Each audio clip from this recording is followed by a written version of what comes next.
Hello again YouTube, Rob Wild with another video. Broad and spacious is the road leading to destruction.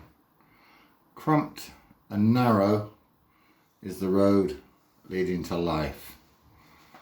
That should tell you two things. There's an easy way and there's a hard way. Unfortunately, so many people today, when you look around at how people are reacting, how they are towards their fellow man, their attitude toward life, everything in general. So many people are in it for themselves. No compassion, no love, no loyalty. It's all gone out of the window. So, that was a Bible verse, by the way, that I quoted at the beginning. So, there's an easy way and there's a hard way. It's time now, in my opinion, for us all to start thinking about which road we want to be on. Do we want to take the easy way or do we want to take the hard way? Well, the easy way is, unfortunately, as I say, what most people have accepted, with the, the rolling up of the sleeve and going along, following suit. Everything that they get told by the powers that be. But it goes a lot deeper than that. It's not just about what your governments and what the powers that be are telling you in the mainstream media and across the board. It goes a lot deeper. I don't know how to say this, because without sounding too biblical, for those of you out there that read the Bible, it gives the answer to all mankind's problems. And throughout history, if you look right from the beginning in Genesis, the story of Adam and Eve, what happened there, what went wrong, how they rebelled against, they disobeyed God and went against what he commanded them. And as a result, we all inherited their imperfection and sin, etc. When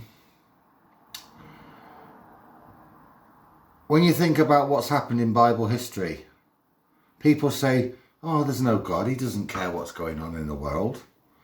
But believe you me, he does.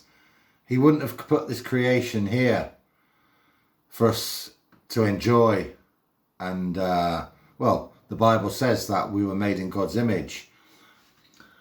He wouldn't have done that and just left us to it with no purpose. There is a purpose. And the Bible answers all those questions on what the purpose and the meaning of life and what we should be striving to do. So, going back to what I said about taking the easy way or the hard way, it is so much easier for people to go their own way, take the selfish way, do their own thing. But is that the right way? No, it's not. The cramped and narrow road, the road to life, is going to be very difficult, and things are only going to get worse, much worse.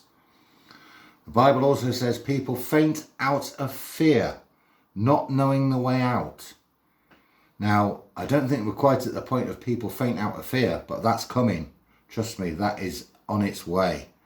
There's going to come a time where people are just going to be screaming, running around, wondering how the hell are they going to get out of this situation. But all is not lost. The battle with, as David Yates actually mentioned in his last video about an hour ago, I believe, he said that battle is lost again because so many people have chosen to follow and take the easy path. But for those of us that have remained strong and steadfast, we have to keep mentally and spiritually thinking positively. And we can do that. We can all do that. And with the hope that even no matter what else goes on in the world, no matter what happens, to the point where you think, this is it, we're all finished.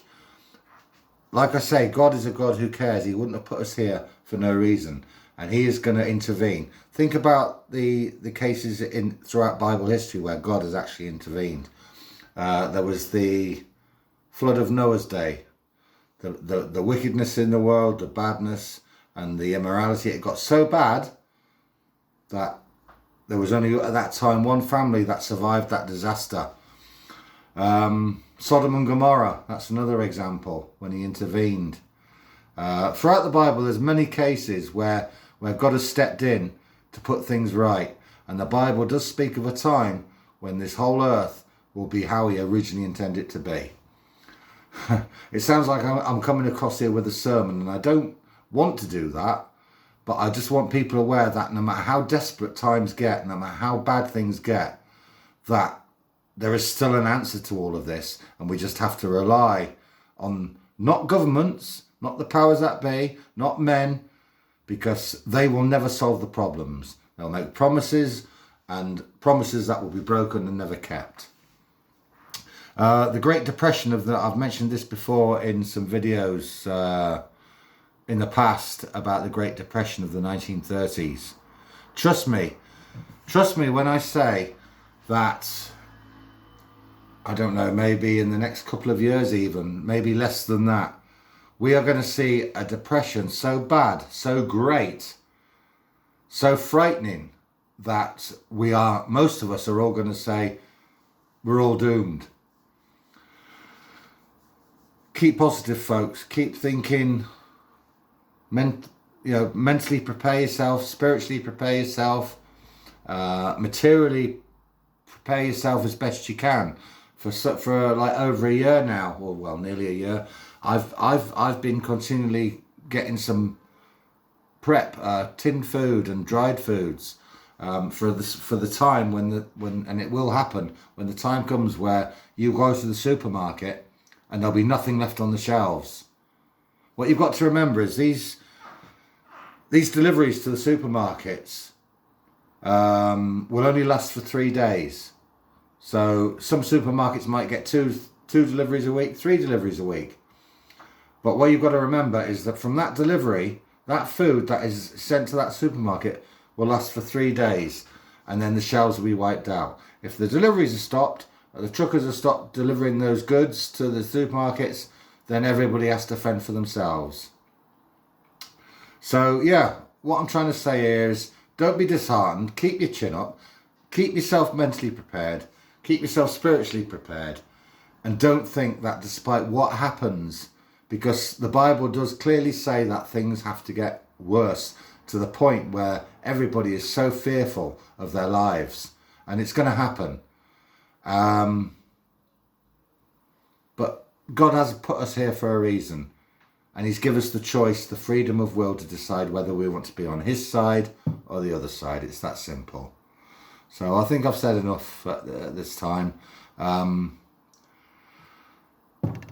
Everyone, or I would say probably 95% of the people who watch my channel know exactly what I'm talking about here. We need to pull together. We can't fight the governments. We can't do anything in that sense, and I'm not saying you should. But get yourself, the most important thing, mentally, spiritually, and physically prepared for the harder times, and that will help you in the situation when the situation arises where, as the Bible says, we are in critical times. So I'll leave you with that thought, and God bless you all, and I'll speak to you soon. Bye for now.